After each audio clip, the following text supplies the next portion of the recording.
హే everyone, ఈరోజు నేను intermediate first year English paper pattern and దానిలో ఉన్న సెక్షన్స్, సబ్ సెక్షన్స్ అన్నీ ఎక్స్ప్లెయిన్ చేస్తాను. ఏది ఎక్కువ ఇంపార్టెంట్, దేనివల్ల ఎక్కువ స్కోర్ చేయొచ్చు, ఏ సెక్షన్లో ఎక్కువ స్కోరింగ్ ఉంటుంది, టిప్స్, ట్రిక్స్ అన్నీ వీడియోలో కవర్ చేద్దాం.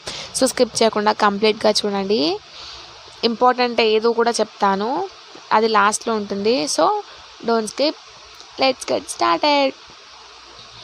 సో ఫస్ట్ సెక్షన్ ఏలో 40 మార్క్స్ గెయిన్ చేయొచ్చు. సెక్షన్ ఏ కంటైన్స్ 40 మార్క్స్. అందులో 5 బిట్స్ ఉంటాయి. Each bit carries 3 questions. Any 2 questions answer చేయమని చెప్తాడు.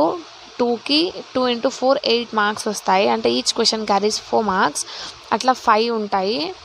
సో మనం దీనికి ఆన్సర్ ఎంత చేయాలి అని అంటే 1 సైడ్, అంటే 1 పేజ్, ఫుల్గా 1 పేజ్ రాసేయాలి. అబౌట్ ఆథర్, మళ్ళీ లెసన్ గురించి, తర్వాత ఆ క్వశ్చన్ అయితే అడిగిరో దాని గురించి చివర్లో, అంటే లాస్ట్లో. సో ఇట్లా సెక్షన్ ఏ ఎండ్ చేయవచ్చు. అంటే సెక్షన్ ఏలో 40 మార్క్స్ ఎట్లా వస్తాయి మనకి అని అంటే, ఏదైతే మొత్తం లెసన్స్లో ఉన్న యానోటేషన్స్ అన్నీ చదువుకుంటే ఈ 40 మార్క్స్ వస్తాయి. ఈ 40 మార్క్స్ కోసం అన్ని లెసన్స్ తెలిసి ఉండాల్సి ఉంటుంది. ఈ 3 క్వశ్చన్స్కి అంటే ఈ 5 బిట్స్కి ఆన్సర్ చేయొచ్చు, 40 మార్క్స్ వస్తాయి. కానీ 40కి 40 వస్తుందని గ్యారంటీగా చెప్పలేం. ఈ 40 మార్క్స్ రావాలి అని అంటే మనం అన్నీ కరెక్ట్ రాసి ఉండాలి. సబ్ హెడ్డింగ్స్, ఇప్పుడు అబౌట్ ఆథర్ అని పెడతాం, దానికి అండర్లైన్ చేసి మళ్ళీ ఆథర్ గురించి రాసి, మళ్ళీ అబౌట్ లెసన్ గురించి దానికి అండర్లైన్ చేసి, మళ్ళీ అబౌట్ ద క్వశ్చన్ గురించి, అట్లా. ఇంకా కొంచెం writing problems, spelling mistakes, corrections, ఇట్లా అన్ని మిస్టేక్స్ వాడు తీసి 40కి కరెక్ట్ అవుట్ ఆఫ్ మార్క్స్ వేయకుండా కొంచెం డిక్రీజ్ చేసే ఛాన్సెస్ ఉంటాయి. సో ఇక్కడ మనకు మార్క్స్ తగ్గే ఛాన్స్ ఉంటుంది 40 మార్క్స్లో. మీరు మొత్తం కాన్సన్ట్రేషన్ లెసన్స్ పైన పెట్టి 40 మార్క్స్ కోసమే కష్టపడితే మిగతా 60 మార్క్స్ ప్రాబ్లం అవుతుంది. సో దీనికి టిప్ ఏంటి అంటే, సెక్షన్ ఏ ఎట్లా గెయిన్ చేసుకోవాలి అని అంటే, జస్ట్ మీరు లెసన్ చదవండి, వాట్ ఈజ్ వాట్ అని. ఆ లెసన్ ఏంటి, ఈ లెసన్ అంటే ఏంటి. ఎగ్జాంపుల్, ఒక లెసన్ ఉంది, ఇది ఇప్పుడు ఒకరు వచ్చి నేను మీకు లెసన్ ఇదేంటి అంటే మీకు షార్ట్గా 2 మినిట్స్లో ఎక్స్ప్లెయిన్ చేసేయగలిగేటట్లు ఉంటుంది కదా, అట్లా మీరు తెలుసుకుంటే సరిపోతుంది. అబౌట్ ఆథర్ అంటే కొంచెం రైటర్ గురించి నేర్చుకోండి, ఆ లెసన్ నేర్చుకోండి, అంతే. అట్లా పైన నేర్చుకోండి, ఓన్గా రాసేటట్లు ఉండాలి. ఎందుకంటే ఎగ్జామ్లో క్వశ్చన్ ఏ రకంగా వచ్చినా మీరు ఆన్సర్ ఒకే రకంగా చేయాల్సి ఉంటుంది. మొత్తం లెసన్ గురించి రాసి ఏదైతే క్వశ్చన్ అడిగిరో అది లాస్ట్లో రాస్తారు మీరు దానికి ఆన్సర్. సో మీరు ఫస్ట్ లెసన్ గురించి తెలుసుకుంటే సరిపోతుంది, ఆ క్వశ్చన్ గురించి లాస్ట్లో రాయాల్సి ఉంటుంది. సో ఇట్లా యానోటేషన్స్ కంప్లీట్ చేయాలి. చెప్పిన కదా 1 సైడ్ రాయాల్సి ఉంటుంది. మీరు 1 సైడ్ కాకుండా ఇంప్రెషన్ కోసం మార్క్స్ ఎక్కువ వస్తాయి, ఇంప్రెషన్ మంచిగా ఉంటుంది అని ఎక్కువ రాసుకుంటా పోతే టైం సరిపోదు. ఇంగ్లీష్ పేపర్ స్టార్ట్ చేసిందే తెలుస్తుంది కానీ ఎండ్ ఎప్పుడైందో తెలియదు, టైం ఎప్పుడు అయిపోతుందో కూడా తెలియదు. సగం పేపర్ అయిపోగానే కూడా టైం అయిపోయే ఛాన్సెస్ ఉంటాయి. సో టైంని మెయింటైన్ చేసుకొని రాయండి. ఎట్లా ఎగ్జామ్లో టైం మెయింటెనెన్స్ ఎట్లా చేయాలి, దేనికి ఎట్లా టైం సెట్ చేసుకోవాలి, ఆ టాపిక్ పైన వీడియో కావాలంటే కమెంట్ సెక్షన్లో కమెంట్ చేయండి. అన్నీ ఇదే వీడియోలో చెప్పాలంటే చాలా లెంతీగా అవుతుంది. మీకు ఏ సబ్ టాపిక్, ఇందులో ఉన్న టాపిక్స్లో అన్నిట్లో దేనిపైన సపరేట్ వీడియో కావాలో కమెంట్ చేయండి, నేను చేస్తా. అమీనెట్ని ట్యాగ్ చేసి అమీనెట్స్ దగ్గర కమెంట్ చేయండి, లేకపోతే టాపిక్ నేమ్తో కమెంట్ చేయండి, సపరేట్ వీడియో చేస్తా. నాకు తెలవాలి కదా మీకు ఏ టాపిక్ కావాలో. సో ఇది సెక్షన్ ఏ, అర్థమైందని అనుకుంటున్నా. 40 మార్క్స్ వస్తాయి సెక్షన్ ఏ నుంచి from annotations. So section B carries 8 marks. 8 మార్కులు ఉంటాయి సెక్షన్ బిలో. ఇందులో 6th 7th క్వశ్చన్స్ వస్తాయి. ఫస్ట్ 5 బిట్ సెక్షన్ ఏలోకి వెళ్ళిపోతాయి, 6th 7th బిట్ సెక్షన్ బిలోకి వస్తుంది. 6th బిట్కి ఒక ప్యాసేజ్ ఇచ్చి 6 క్వశ్చన్స్ ఇస్తాడు, 4 ఆన్సర్స్ రాయాల్సి ఉంటుంది, 4 మార్క్స్ వస్తాయి. 7th కూడా సేమ్, ఒక ప్యాసేజ్ ఇచ్చి 6 క్వశ్చన్స్ ఇస్తాడు, 4 క్వశ్చన్స్కి ఆన్సర్ రాయాలి, 4 మార్క్స్ వస్తాయి. So section B contain 8 marks, 2 ప్యాసేజ్లు ఉంటాయి, వాటికి ఆన్సర్స్ రాయాలి. ఈ ప్యాసేజ్ ఏంటంటే ఎక్స్పెక్ట్ చేసేటట్లు ఉండదు, ఏ ప్యాసేజ్ వస్తుంది ఇదే వస్తుంది అని. సో మన మెటీరియల్లో ఉన్న ప్యాసేజ్లు, ప్రీవియస్ ఇయర్ 2-3 ఇయర్స్ పేపర్స్లో ఉన్న ప్యాసేజ్లు అట్లా కొన్ని సాల్వ్ చేయడానికి ట్రై చేస్తే మనకు కొంచెం ప్రాక్టీస్ లాగా ఉంటుంది కదా, అక్కడ కూడా సాల్వ్ చేయడం కొంచెం ఈజీగా అవుతుంది. సో అలా ట్రై చేయండి. ప్యాసేజ్ మాత్రం ఎక్స్పెక్ట్ చేసేటట్లు ఉండదు, ఇది గెయిన్ చేసుకోవచ్చు. చిన్నప్పటి నుంచి మనం రాసేది ప్యాసేజ్ ఆన్సర్, ఇంగ్లీష్ అనగానే ప్యాసేజ్ ఆన్సర్. సో డెఫినెట్లీ ఇక్కడ మిస్ చేసుకోవద్దు, 8 మార్క్స్ వచ్చే ఛాన్సెస్ ఖచ్చితంగా ఉంటాయి. So next moving to section C. Section C contains 52 marks, section A 40, B 8, 48 marks అక్కడ నుండి వస్తే సెక్షన్ సి, ఓన్లీ సెక్షన్ సిలోనే 52 మార్క్స్ ఉంటాయి. ఈ సెక్షన్స్ అనేది ఎట్టి పరిస్థితుల్లో మీరు మిస్ చేసుకోవద్దు. 52కి అట్లీస్ట్ 50 అన్న తెచ్చుకోవాల్సి ఉంటుంది ఇందులో. సో 8th క్వశ్చన్ నుంచి ఇక్కడ స్టార్ట్ అవుతుంది. సెక్షన్ ఏలో 5, section below 6th 7th question and 8th నుండి సెక్షన్ సి. 8th క్వశ్చన్ ప్లేస్లో ఏమి ఇస్తారు అని అంటే మ్యాచ్ ద ఫాలోయింగ్ ఇస్తారు.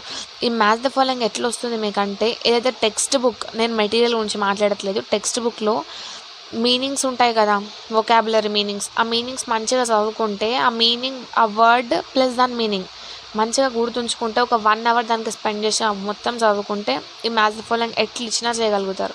సో మ్యాచ్ ద ఫాలోయింగ్లో ఏ బి అని ఇస్తారు, ఏ దగ్గర వర్డ్, బి దగ్గర దాని మీనింగ్.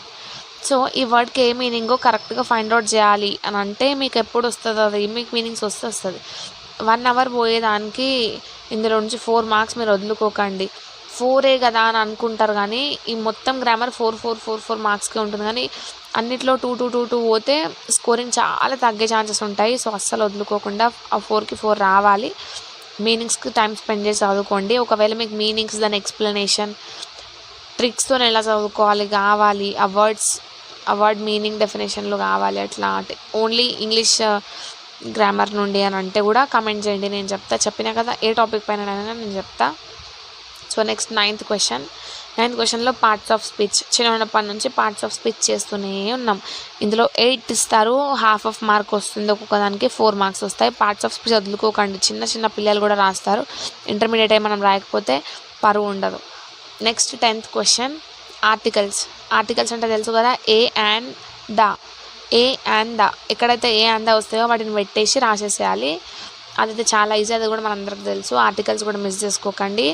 ఒకసారి మీ టెక్స్ట్ బుక్లో రెఫర్ చేయండి లాస్ట్కి, ఎగ్జామ్ రేపు అంటే ఈరోజు చూసుకోండి అన్ని టాపిక్స్. ఇట్లా ఆర్టికల్స్ పైన ఒక 3-4 ఎగ్జాంపుల్ క్వశ్చన్స్ ఉంటాయి కదా, అట్లా దాన్ని రెఫర్ చేసి చూసుకో, అన్ని తిప్పుతూ చూసుకోండి. ఒక్కొక్కసారి మొత్తం టైం దానిపైన పెట్టకండి, కానీ ఖచ్చితంగా చూసుకొని వెళ్ళండి. Next moving to 11th question, prepositions 10 questions ఇస్తారు. 8కి ఆన్సర్ రాయాల్సి ఉంటుంది. ½ మార్క్ వస్తుంది, 4 మార్క్స్ వస్తాయి టోటల్గా. ఒక ఆన్సర్ రాస్తే ½ మార్క్ వస్తుంది, 8 ఆన్సర్ చేయాల్సి ఉంటుంది ప్రిపోజిషన్స్లో. రాయండి, చాలా ఈజీ. Next 12th verb. ఆ వర్బ్లో 6 క్వశ్చన్స్ ఇచ్చి 4 రాయమంటాడు. Each question carry 1 mark. వదులుకోకండి, వర్బ్ కూడా చాలా రోజుల నుంచి నేర్చుకుంటున్నాం మనం. Next moving to 13th question, grammatical పాయింట్తోనే ఇట్లా ఫిల్ చేయాల్సి ఉంటుంది. వాళ్ళు ఇలా క్వశ్చన్ ఇచ్చి బ్రాకెట్లో ఇట్లా చేయండి, passive voice change to active voice, change to passive voice అలా ఇస్తారు. ఇది చాలా ఈజీగా ఉంటుంది, ఎందుకంటే అన్నీ సేమ్ ఉండవు. ఆ ఇచ్చే క్వశ్చన్స్ ఏవైతే ఉంటాయో అందులో మొత్తం ఒక్కొక్కటి వేరేగా ఉంటుంది. సో ఒక్కొక్కటే ఉంటుంది కాబట్టి డెఫినెట్లీ చేయండి, అది కూడా చాలా ఈజీ గ్రామర్. 13th ప్లేస్లో ఉంది. నెక్స్ట్ దానికి 4 మార్క్స్ వస్తాయి. 14th క్వశ్చన్లో అండర్లైన్ ఎర్రర్స్ అని ఉంటాయి. అందులో ఎర్రర్స్ ఉంటాయి, మీకు ఫైండ్ అవుట్ చేయాల్సి ఉంటుంది. 6 క్వశ్చన్స్ ఇస్తారు, యూ షుడ్ ఆన్సర్ 4 మార్క్స్ వస్తాయి.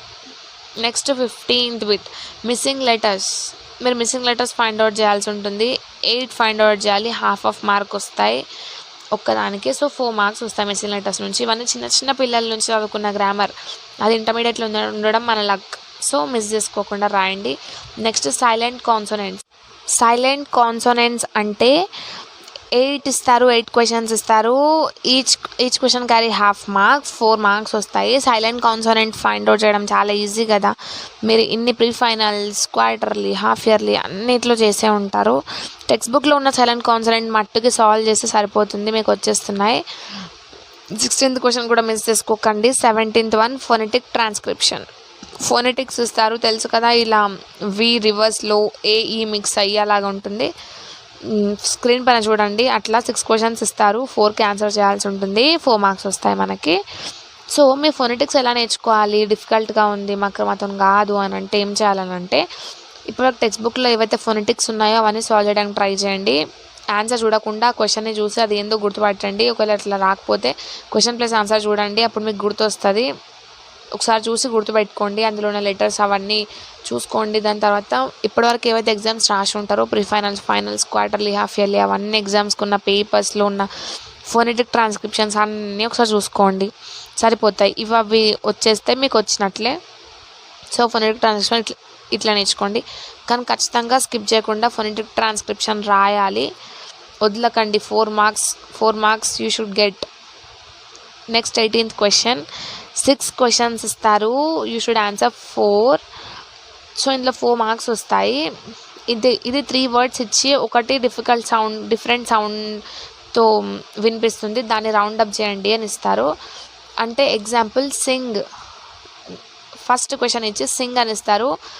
అందులో 3 వర్డ్స్, ఫస్ట్ వన్ సింగ్, తర్వాత అది బర్డ్, థర్డ్ వన్ ఇంగ్ అనుకోండి. సింగ్ ఇంగ్ సేమ్ సౌండ్ ఉంది, బర్డ్ అనేది డిఫరెంట్గా ఉంది. ఆ డిఫరెంట్ దాన్ని రౌండప్ చేయాలి. అది ఈ బిట్ అనమాట. చిన్నపిల్లలు కూడా చేసేస్తారు. కొంచెం ఒకసారి నోట్తో బయటకు ప్రొనౌన్స్ చేసి చూడండి, వస్తుంది, లేకపోతే కష్టం.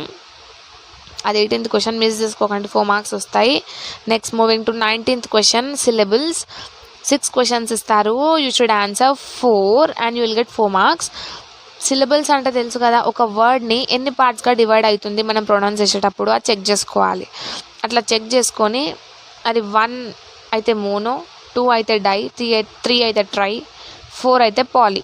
ఇలా సిలబుల్స్ మనం ప్రొనౌన్స్ చేసుకొని ఆ వర్డ్ని ఎక్కడెక్కడ బ్రేక్ అవుతుందో అట్లా బ్రేక్ చేసి, అది ఎన్ని టైమ్స్ బ్రేక్ అవుతుందో దాన్ని బట్టి ఇవి రాసేయాలి. సిలబుల్స్ చాలా చాలా ఈజీ టాపిక్, అస్సలు స్కిప్ చేయకండి, 4 మార్క్స్ వస్తాయి.